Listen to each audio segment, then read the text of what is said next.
Hello and welcome to what is now episode 5 of my to-do list. In today's video, I am going to take a look at the rug situation in this car because there is none. So before we get going with the rugs, I'd like to open this parcel.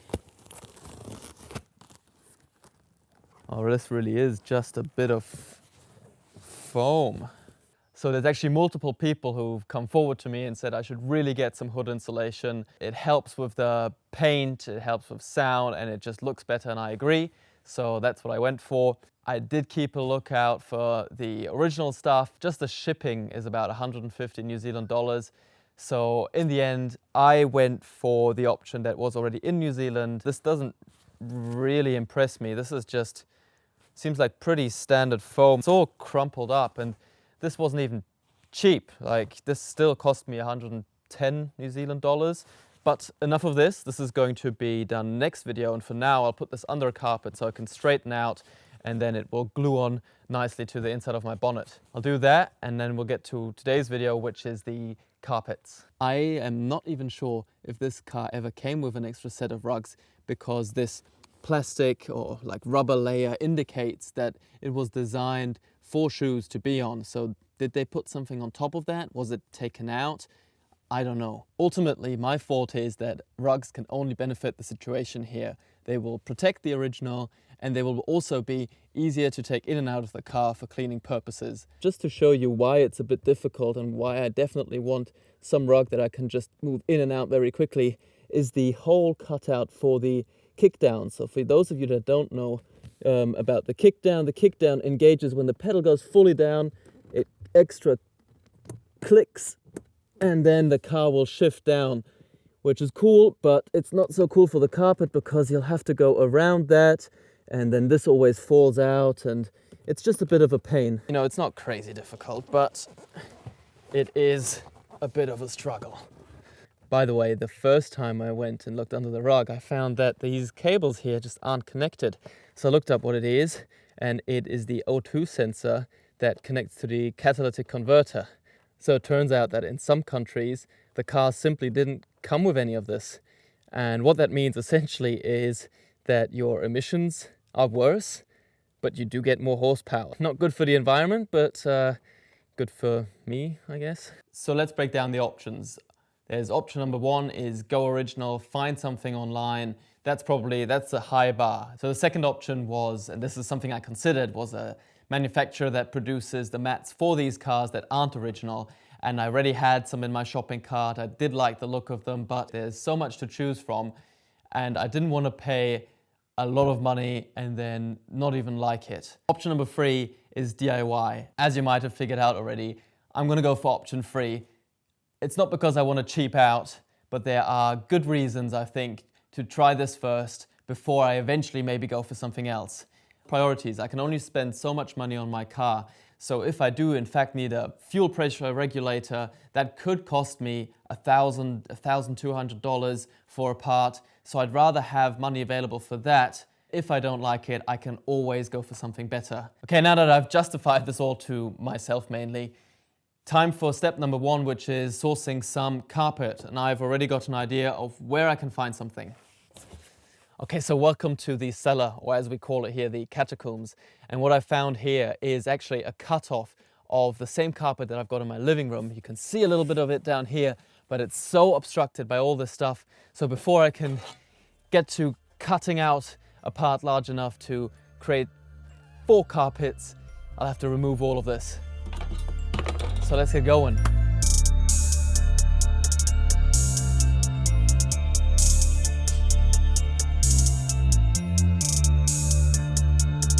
So this was actually quite the mission, but we've got the whole carpet freed up, and I'll probably use this part. This looks the cleanest. I'll give it a vacuum, but for now let's just roll it up, take it upstairs, and see what we got. So I've discovered this part of the carpet to be the cleanest on both sides. I'll use some chalk to outline the mat, and then I'll test it out just by laying the mat just as it is in the car. I'm just using regular scissors on this, which is working surprisingly well. It doesn't really matter if there's a little bit of, fraying going on, because that will be covered in the future. I'm also cutting slightly on the inside of my lines. The reason being is that I will definitely do some sort of binding to it, and the binding will add another few millimeters.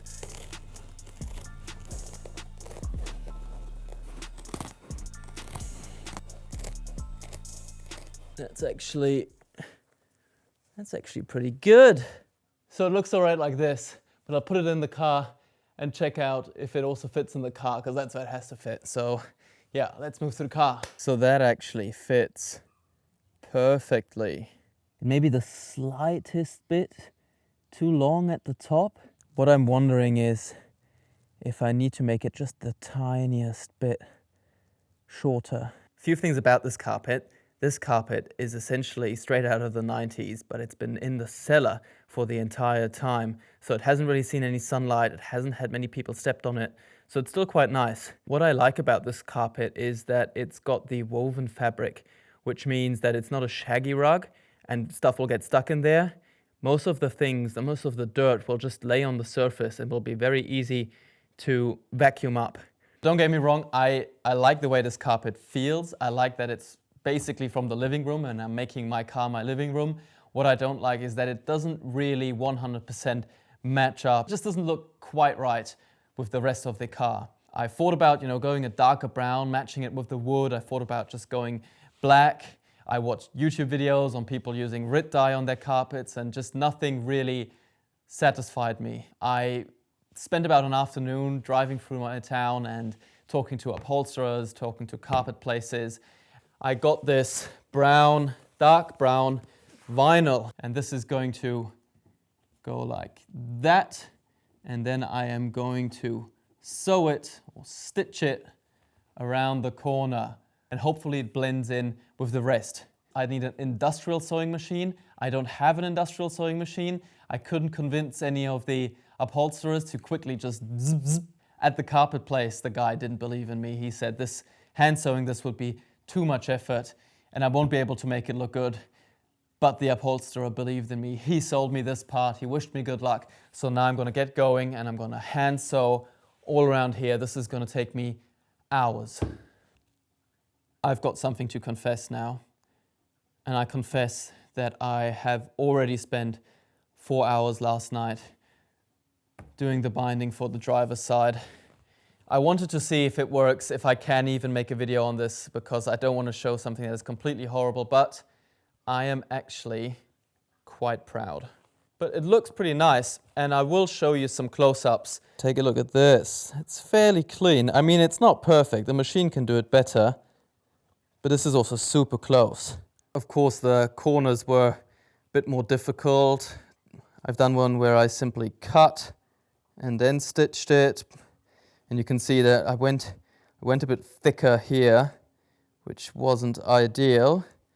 But it's fine. I mean, this is for someone who's has not really got any experience. All right, I don't want to bore you with too much sewing content. We're going to do about this much.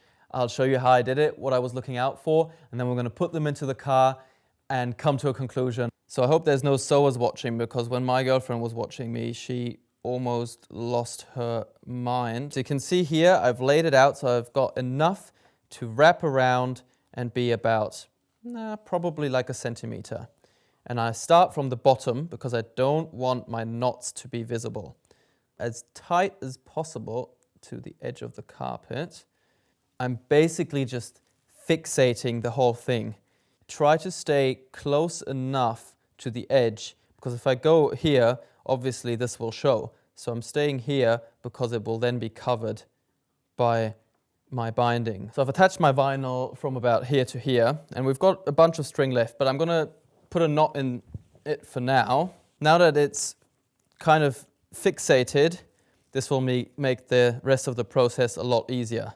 So now we have to be a lot more precise with our stitching. I kind of see where the needle pokes through. I try to get as close as possible to the edge. and then I go about maybe 4 millimeters apart, down. I've done this yesterday for 4 hours, so my hands are absolutely hurting.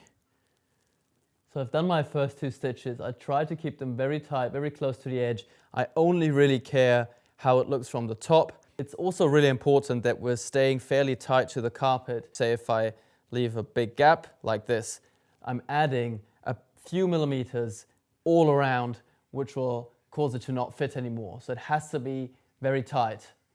So I've done about this much, which took me about 10 minutes, and I'm going to knot it off right now and show you the front.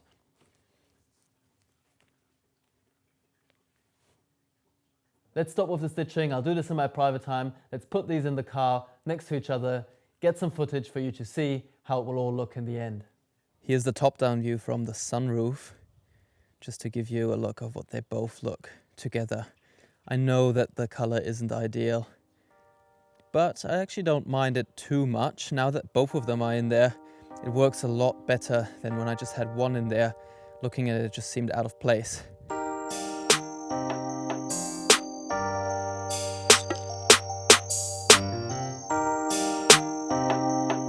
All in all, I'm actually pretty happy with how it turned out. Yes, the color isn't ideal, and I think I would go for a gray or a black if I went and purchased some carpets, but I'm fine with how it is now. And I do have an idea in the back of my mind that would go well with this 90s kind of flair. I do like it to be a bit old school, so I'm thinking about getting some sheepskins, and I mean, sheepskins would, it's wool, so it would match the wool that I've got in there now.